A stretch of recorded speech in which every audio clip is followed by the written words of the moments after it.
우리 지난주에는 우리 어린이날도 있었고요. 또 어제는 어버이날도 있어가지고 사실은 부모들 입장에서는 이 어린이날 어린이 그 자녀들 선물을 사준다든지 혹은 어린이들과 어떤 그 특별한 시간을 가지신 분들이 많이 있습니다. 또 위로는 또 우리 부모님들을 위해서 이 부모님 주일에 또 찾아뵙는다든지 또 전화를 드린다든지 아니면 혹은 선물을 드린다든지 아마 그렇게 하셨으리라고 그렇게 봅니다. 저도 저희 부모님은 제가 20대 그리고 30대에 또 하늘나라로 가셨기 때문에 저희 가족 중에 제일 큰 오빠 또 우리 큰 올케한테 전화를 드렸어요.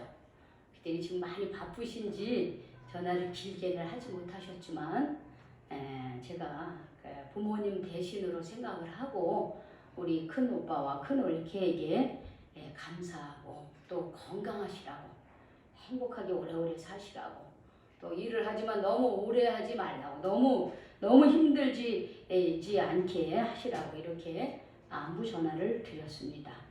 우리 여러분들은 어떠셨어요? 오늘 차를 타고 오면서 우리 조봉남 집사님에게 물어봤더니 우리 조 집사님이 이렇게 또 자녀들이 찾아와서 함께 식사도 하고 또 이렇게 선물도 주었노라 이제 이렇게 말씀을 하시더라고요. 아마 우리 노 집사님은 이 어버이날이 많이 좀 더 섭섭하지 않았을까 그런 생각이 들어요.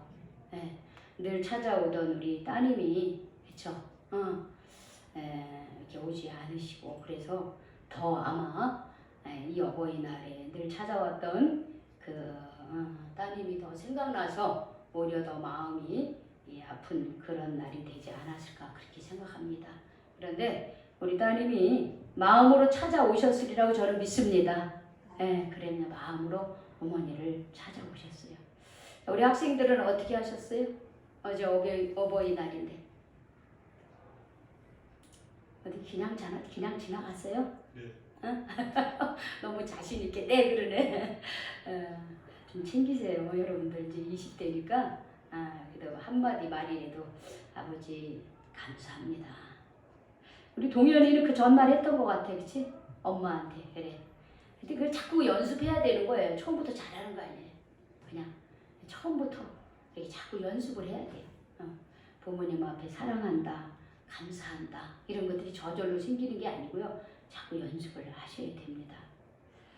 그래요. 그래서 우리가 이렇게 가정의 달이라고 하는 것을 정해서 부모는 자녀에게 또 자녀는 부모를 공경하는 것들을 서로 이렇게 배우게 하는 거 이게 다 서로 역할을 배우게 하는 겁니다. 우리 제가 자랄 때만 해도 가정마다 할머니들이 다 계셨어요. 보통 3대 혹은 4대가 살았어요. 나, 부모님, 그리고 할머니, 할아버지, 또 그의 할머니, 조부모까지 있었어요. 그렇죠? 그래서 보통 3대, 4대, 이거를 이제 대가족이라 하는데, 이렇게 대가족들과 같이 살면서 부모의 역할이라고 하는 것을 그 할머니, 할아버지를 통해서 부모의 역할을 배우고, 또 자녀가 부모에게 어떻게 공경하는지를 또 어떻게 해요? 그거를 배우는 거예요. 서로 배우는 거예요.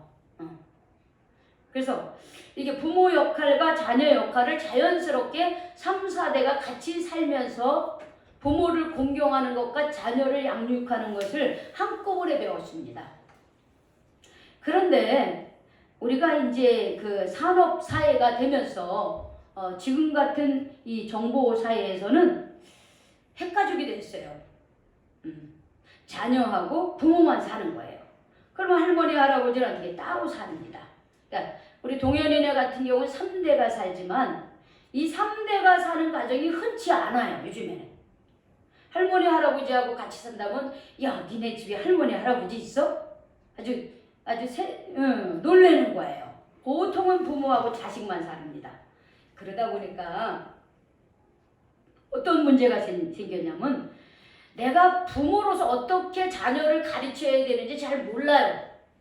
왜냐하면 한 번도 부모가 되어본 적이 없기 때문에 우리의 부모님들이 같이 그 할머니 할아버지가 같이 살면서 그거를 배워야 되는데 우리가 그걸 보지를 못했단 말이에요. 그리고 역시 자녀 역할도 쉽지가 않은 거예요. 그러다 보니까 이 자녀를 낳아도 그 자녀를 어떻게 키우는지 몰라. 그래가지고 어떤 사람은 지나치게 간섭을 해. 지나치게 간섭을 해가지고는 이 자녀들이 자기가 뭘 좋아하는지를 몰라요. 하도 간섭을 해대가지고. 또 반대로 그냥 아이들을 이렇게 돌보지를 않아. 그냥 내버려둬. 방임을 해버려. 애들이 어떻게 크는지를 몰라요. 심지어는 애들을 버리거나 죽이기까지 합니다. 반대로 자녀들도 마찬가지죠. 부모를 자기의 필요한 것만을 가지는 공급해주는 사람으로만 알 때가 있어요. 그리고 부모가 힘이 없으면 무시를 해. 그리고 어떻게 해요? 양로원에 보내거나 혹은 뭐 요양원에 보내거나, 물론 이제 그렇게 가야 될 때는 가지만은 우리가 모실 수 있음에도 불구하고 어떻게 해요? 이렇게 어디 그냥 맡겨버리면서 그러면서 어떻게 해요? 학대하거나 그냥 무관심해 버리는 그런 경우도 많이 있습니다. 오늘날은. 이런 상황 속에서 우리 그리스도인은 부모 역할이 뭔가 또 자녀 역할이 뭔가 하는 것을 우리는 그 기준이 있어야 되는 거예요. 그럼 그 기준이 무엇이냐? 성경이 기준이 돼야 되는 거예요. 우리는요. 그래서 오늘 우리는 성경을 통해서 우리가 부모 자녀 간의 역할에 대해서 하나님은 우리에게 어떻게 가르쳐주고 있는가 하는 것을 우리가 성경을 통해서 함께 그 진리를 깨달아 보고자 합니다. 자, 먼저 우리는 성경은 자녀들에게 부모를 어떻게 대하라고 하는지를 우리가 한번 봅시다. 따라해 봅시다. 주 안에서 부모에게 순종하라. 우리 자녀들의 역할을 먼저 가르쳐주고 해요. 너희는 주님 안에서 너의 부모에게 순종하라고 가르쳐주고 있어요. 여러분, 순종이라고 하는 게 뭐예요? 순종하면 뭐가 생각납니까? 순종하면 뭐가 생각나요, 여러분들? 순종. 그럼 뭐가 생각나요? 효도죠. 그렇죠? 순종은 곧 효도예요. 순종한다는 것은 부모의 말을 잘 듣는 것을 말하는 거예요. 잘 들어. 한쪽 귀로 듣긴 듣는데 한쪽 귀로 흘려보내고 부모님이 말씀한 대로 살지 않아. 그건 순종이 아니에요. 듣기는 듣는데. 그런데 부모의 말씀을 잘 듣고 그 말씀에 따라 사는 것, 그게 순종하는 거예요. 자, 그러면은 우리가 순종을 하는데 이게 순종인데 여기 보면 주님 안에서 순종하라 그랬어요. 이게 주님은 예수님이잖아요. 그럼 예수님은 어떻게 부모에게 순종했는가 하는 것을 우리가 성경을 보면 그게 나옵니다. 먼저 육신의 부모에게 예수님은 어떻게 순종하셨는가 하고 말씀을 찬찬히 제가 들여다봤어요. 그랬더니 누가복음 2장에 보니까는 예수님의 그런 어린 시절이 나오는 거예요. 예수님의 어린 시절이 나와요. 그 예수님의 어린 시절이 나오는데 예수님께서 12살 되던 해에 부모님하고 예루살렘 성전을 방문하는데 예수님께서 거기서 방문해가지고는 그 율법 학자들하고요. 오늘날로 말하면 목사 전도사들이에요. 목사 전도사님들하고 뭐냐면 성경에 대해서 토론을 하고 있는 거예요. 12살짜리가. 그럼 어떻게 그게 가능하느냐? 이게요. 유대인의 교육에서 나오는 거예요. 유대인의 교육에서. 이 유대인들은요. 어려서부터 이렇게 성경 중심으로 아이들을 가르치는 거예요. 요즘에 이스라엘의 자녀들을 교육을 보면요.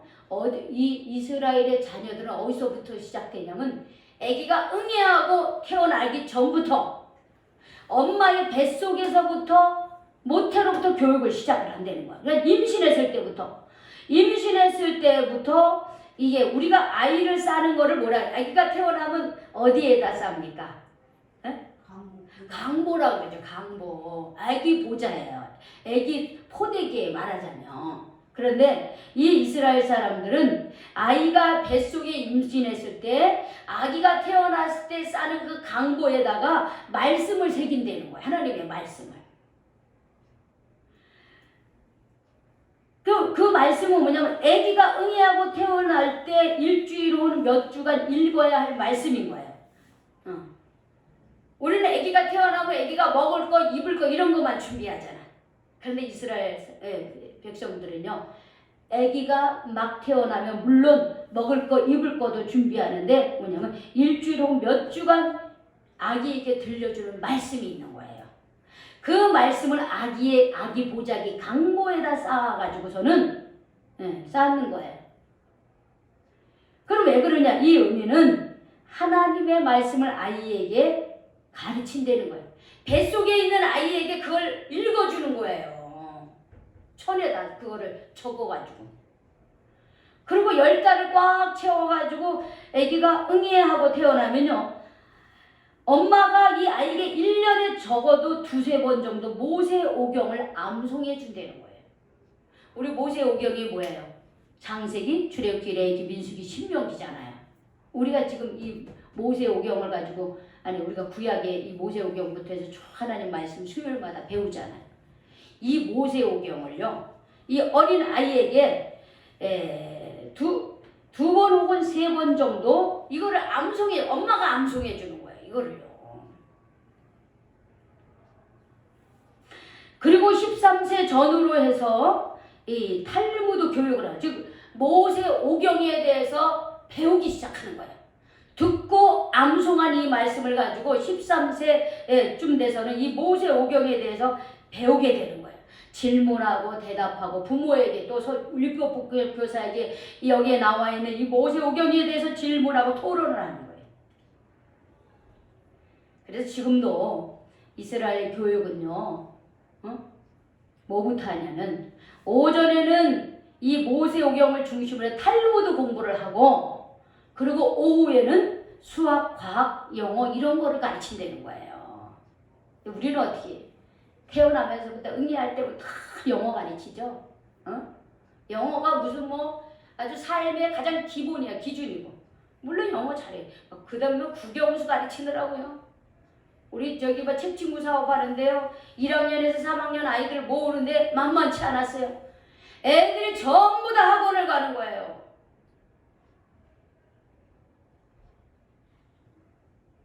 근데 지금도 유대인들은요. 이스라엘 사람들이 오전에는 모세오경과 탈무드 교육을 가르치면서 그들은 계속해서 하나님의 말씀을 배우고 질문하고 토론하고 그것을 자기의 삶에 적용을 하는 거예요. 그리고 오후에 국영수 공부를 하는 거예요. 그러니까 여러분 결과가 어떻습니까? 결과가 어때요? 우리나라는 어려서부터 그렇게 국영수, 국영수 그렇게 하는데도 노벨 평화상, 노벨상 한 명도 없어요. 우리나라는요. 그렇죠? 우리는 노벨상 받은 사람이 한 명도 없어요. 근데 유대인들은 어떻습니까? 노벨상을 얼마나 많이 받았는지 몰라요. 세계 인구의 0.2%밖에 안 되는 이 유대인들이 노벨상을 30%나 차지했습니다. 우리가 그렇게 잘 알고 있는 아인슈타인 유대인이에요. 구글의 창립자 레리 페이지가 유대인입니다. 그럼 페이스북 맨날 하죠. 우리도 페이스북 하죠. 페이스북의 창립자 마크 저커버그가 유대인, 즉 이스라엘 사람이에요. 이 사람들은 흩어져 있으면서도 이 하나님의 말씀을 듣게 하고 외우게 하고 또 토론하게 하고 깨닫게 하는 이 교육을 시키는 거예요. 그게 어려서부터 하는 거예요. 그러니까요. 나이가 먹어도 내가 사업을 해도 뭐를 해도 이들은 어떻게 해요? 회당에 가서 하나님께 예배드리고 주말 되면 안식일이 되면요. 하나님 말씀 안에 살고 이래요. 하나님에 대한 믿음을 저버리지 않습니다. 근데 우리 기독교인들은 어떻습니까? 믿음 안에 산다고 하면서 자녀들 주일날 예배 안 드리는 부모들도 많이 있어요. 물론 우리 교회는 없습니다. 그러나 믿음으로 하나님 말씀에 쓰지 않으면 고등학교 졸업해가지고는 어떻게 세상으로 나가는 거예요. 돈을 왜 벌어요? 우리가 왜 직장생활 합니까? 그 목적을 잃어버리기 때문에 믿음을 저버리는 거예요. 하나님의 말씀이 없으니까 어떻게 해요? 세상 가치관에 내가 믿는다고 하면서 세상 가치관에 어떻게 해요? 종로로 타고 있는 거예요. 여러분 그거 분명히 잘 아셔야 돼요. 세상이 말하는 게 저게 하나님의 말씀에 비추어서 옳은가 저게 합리적인가 그거 분명히 판단하시고 받아들여야 됩니다. 무조건 받아들이면 안 돼요. 무조건 받아들인다는 내 안에 예수님에 대한 그 사랑과 하나님의 말씀이 없으면 받아들이게 돼 있어요. 그러나 하나님의 말씀에 비춰봐야 돼요. 우리는 하나님 말씀 있잖아요. 그러면 예수님은 어려서부터 부모님으로부터 이런 교육을 받은 거예요. 지금 부모는 예수님의 부모는 어떻게 해요? 양육을 하는데 하나님의 말씀으로 자녀들을 양육한 거예요. 세상의 가치관으로 세상에서 원하는 거로 가르쳐 준 것이 아니라 하나님의 말씀으로 우리가 어디서 태어났고 우리가 누구의 자녀이고 우리가 어디로 돌아가는지를 분명히 성경은 말하고 있잖아요. 우리는 하나님께로부터 왔고 하나님이 만드셨고 하나님의 자녀이고 우리는 하나님께 영광을 돌리며 살아야 되고 죽어서 또 어떻게 해야 천국에 들어간다고 하는 거 분명하잖아요. 이거를 어려서부터 우리가 가르치고 그 믿음 안에서 그 말씀 안에서 부모들이 자녀들을 그렇게 양육해야 학년이 올라갈수록 더 하나님을 깨닫고 내가 직장생활하든 돈을 벌든 그 버는 목적을 어떻게 해요? 버리지 아니하고 돈은 목적이 그냥 자신만을 위한 것이 아니라 자기가 정말 하나님의 자녀답게 살아가기 위하고 하나님께 영광을 돌리게 하기 위함이라고 하는 그 목적이 상실이 안 될 때 우리가 믿음 안에서 살아갈 수 있는 거예요. 예수님은 어려서부터 그러한 부모님의 그런 교육을 받은 거예요. 근데 여러분 그렇게 할 때 그게 쉬워요? 우리 요번에 담쟁이 작은 도서관을 통해서 책 친구 사업을 했는데 하나님 5명 채워주세요 하고 5명 채워줬는데 5명 더 채워주세요. 6명이 왔어요. 그런데 남자 4, 여자 2 이렇게 나왔습니다. 근데 남자 2명하고 여자 2명은 잘 들어요. 그런데 3학년짜리 남자애들은요 내가 이렇게 보니까 잘 안 들어. 그런데 그 3학년짜리 그 학생 중에 한 명 어머니가 그러는 거예요. 우리 아이가 책을 잘 안 읽어서 그래서 보내려고 합니다. 이러는 거예요. 근데 그 말 그대로 그 애가 어수선하더라고요. 집중을 못하고. 그런데 부모의 마음은 이 아이가 책을 읽어서 책을 통해서 좋은 양식을 얻게 하기 위해서 여기 보낸 거예요. 그런데 그 아이가 그 부모의 바람대로 여기를 잘 나오면서 책을 읽으면 그 아이에게 도움이 되는 거예요. 그런데 그 애가 싫어 나 밖에 나가서 놀래 이러면 그 애가 이 자리에 와서 앉아 있을 수 있을까요? 못 앉아 있어요. 순종하니까 되는. 근데 그 순종이요 나이가 들면 들수록 순종이 잘 어려워요. 여러분 오래된 나무를 가지를 바르게 삐뚤어진 가지를 바르게 하려고 하면 그게 가지가 바르게 됩니까? 안 돼요. 가지가 바르게 자라려면 어려서부터 가지치기를 해주고 어떻게 해요? 삐뚤어진 건 바르게 잡아주고요. 요렇게 하면서 해야 잘 자라는 것처럼 우리 사람도 마찬가지예요. 어려서부터 바르게 좋은 것을 자기가 먹고 부모에게 순종하면서 그걸 배우면 그게 다 자기께 되고 자기가 그런 사람 되는 거예요. 예수님이 그렇게 순종했다는 거예요. 하나님 말씀 배우는 거를 하나님 말씀 배우는 거 야 예수야 너 이렇게 자라야 된다 하고 예수님의 부모님이 그들을 잘 가르쳤을 때 예수님께서 그것을 순종한 거예요. 순종한 거예요. 그런 예수님이 12살 때 성전에서 어떻게 해요? 바리새인들과 그 다음에 율법 교사들과 하나님의 말씀을 토론해 나갈 수 있었죠. 그리고 성경에 보면 예수님께서 그렇게 하면서 어려서부터 어떻게 해요? 부모님의 가르침대로 순종했다고 그렇게 성경이 기록을 하고 있어요. 그게 누가복음 2장 51절에 이렇게 나사렛에 이르러 순종하여 받드시더라 그랬어요. 나사렛. 거기서 돌아와가지고 예루살렘에서 돌아와가지고 또 거기서도 이제 12세가 되면요. 이건 성인이 됐다는 거예요.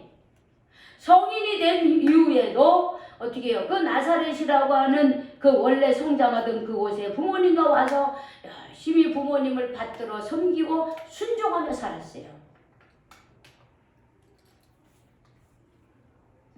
그런 예수님은 나중에 30세 이후에는 어떻게 공생애를 하죠. 공생애 하나님 나라를 증거하면서 영적으로 하나님 아버지에게 어떻게 순종했습니까? 응? 십자가에 못 박히시기까지 어려서부터 하나님의 말씀을 배우고 깨달아서 하나님의 마음을 알고 하나님의 뜻을 알고 그리고서 어떻게 마지막 온 인류의 죄를 대신하여 구원의 길을 열어주시는 십자가에서 어떻게 해요? 못 박혀 물과 피를 흘리시면서 죽기까지 순종했다라고 하는 것입니다. 이게 예수님의 순종이에요. 이게 예수님의 순종이에요. 그래서 성경은 이렇게 말해요. 주님 안에서 너희의 부모에게 순종하라. 이것이 옳으니라. 이렇게 얘기하고 있습니다. 우리가 믿는 예수님이 부모에게 순종하고 하나님 아버지에게 순종했잖아요. 이것이 옳다. 이것이 마땅한 우리의 도리다 이 말이에요. 마땅한 우리의 도리인 거예요. 그래서 여기 있는 우리 모든 성도님들, 우리 학생들이 먼저는 부모에게 순종하고 또 어떻게 해요? 또 우리 보이지 않는 하나님께 순종하고 또 우리 교회의 영적 지도자가 누굽니까? 저예요. 부족하지만 저예요. 저를 통해서 하나님 말씀을 배우고 먹고 그러고 있잖아요.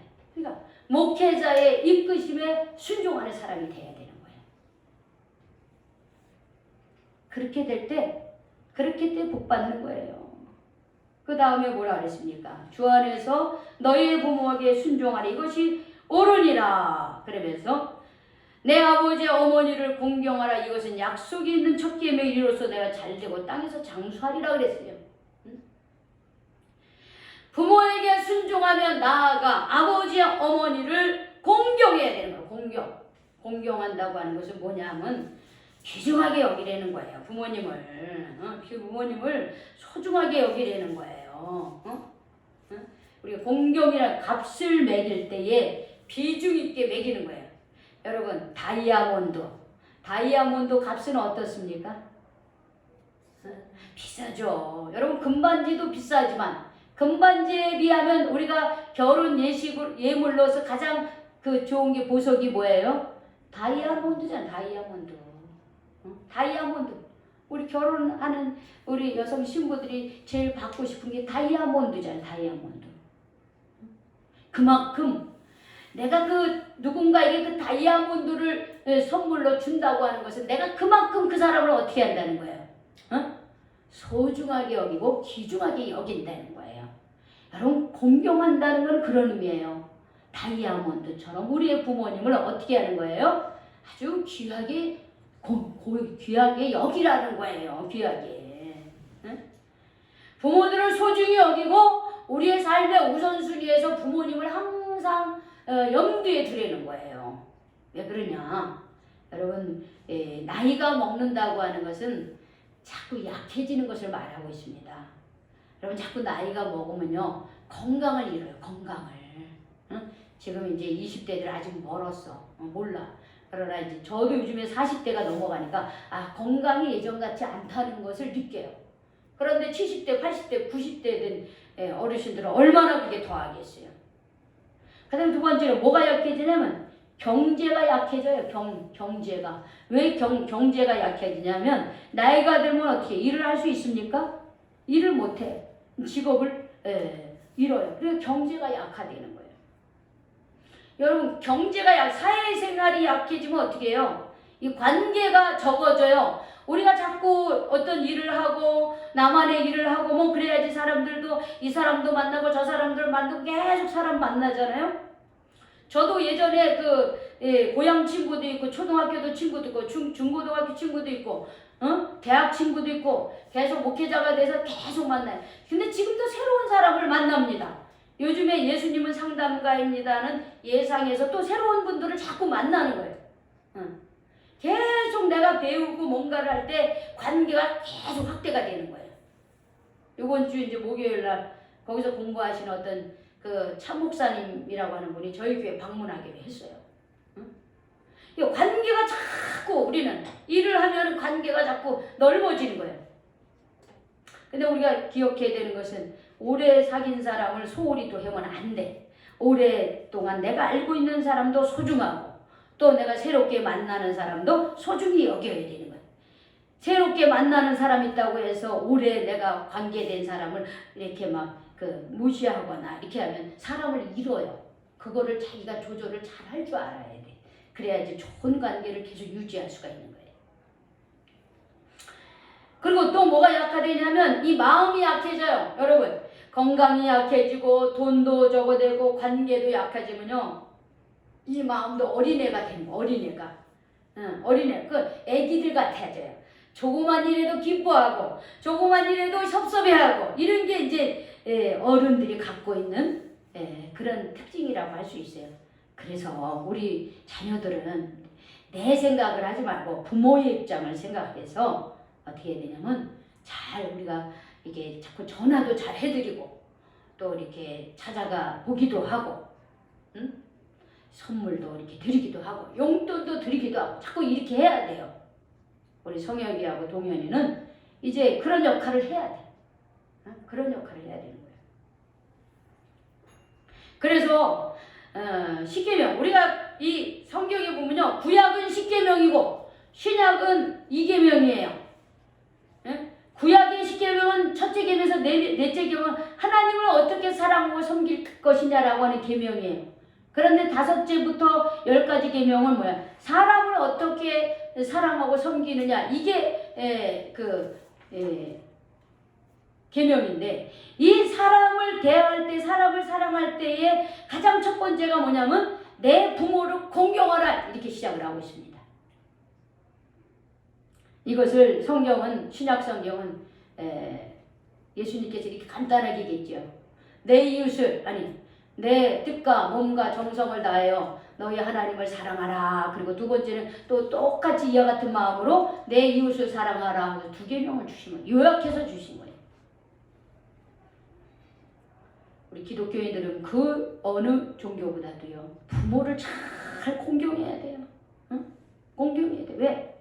부모는 하나님이 우리에게 주신 또 다른 부모님이기 때문에 그런 거예요.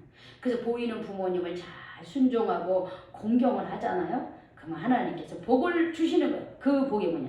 내가 땅에서 잘 되고 오래 사는 거예요. 여러분 우리가 이 땅에서 잘 되는 거가 얼마나 바래요. 그렇죠? 그래 잘 되면서 오래 살아야죠. 아무리 이 땅이 뭐 힘들고 어렵다 그래도 나는 빨리 죽고 싶고 말로는 그렇게 하지만 우리 빨리 진짜 죽고 싶은 사람이 있습니까? 그렇지 않아요. 내가 그 순간은 빨리 죽고 싶다 그래도 죽음이 오면은 좀 더 살아야지 이런 마음이 드는 거예요. 그래서 우리가 부모에게 순종하고 부모를 공경하면 하나님께서는 내가 땅에서 잘 되고 네가 오래오래 잘 부귀영화를 누리며 살 것이다 라는 이런 복을 약속의 복을 주셨어요. 약속의 복을. 그래서 오늘 우리가 어버이 주일을 맞이해서 예수님께서는 부모에게 순종하고 육신에 보면 하나님께 죽기까지 순종했습니다. 그리고 어떻게 해요? 부모를 공경하는 삶을 살았어요. 우리도 우리 세상에 참 안 좋은 소리 많이 흉흉한 소리 많이 들린다 할지라도 우리는 주님 안에서 우리 부모님에게 순종하고 부모님을 공경하고 교회 안에서는 목사님에게 순종하고 어른들을 공경하는 그는 우리 모든 성도들이 되시기를 주님의 이름으로 축원합니다. 아멘. 기도하겠습니다. 하나님 감사합니다. 오늘 어버이 주일을 맞이해서 우리 그리스도인은 주 안에서 부모님에게 순종하고 공경해야 된다는 것을 다시 한번 되새기게 해주셔서 감사를 드립니다. 이것이야말로 우리가 이 땅에서 잘되고 오래 사는 비결이라고 주님께서 약속해 주셨사오니 이 말씀을 마음에 새기고 부모를 공경하며 어른들을 공경하며 교회 안에서의 그 목회자의 질서 안에서 주님 순종하며 서로 존중하며 그렇게 서로 또 어린 세대들을 잘 말씀으로 양육해 나가며 살아가는 우리 모든 성도들 또 우리 베델 교회 식구들이 다 될 수 있도록 인도하여 주시옵소서. 가정가정에 돌아가서 이러한 삶을 실천하게 하시고 세상에 나가 어른들을 공경하는 모습을 통해서 그리스도인의 빛으로 소금으로의 역할을 잘 감당하며 살아가게 하여 주시옵소서. 예수님의 이름으로 기도 올리옵나이다. 아멘.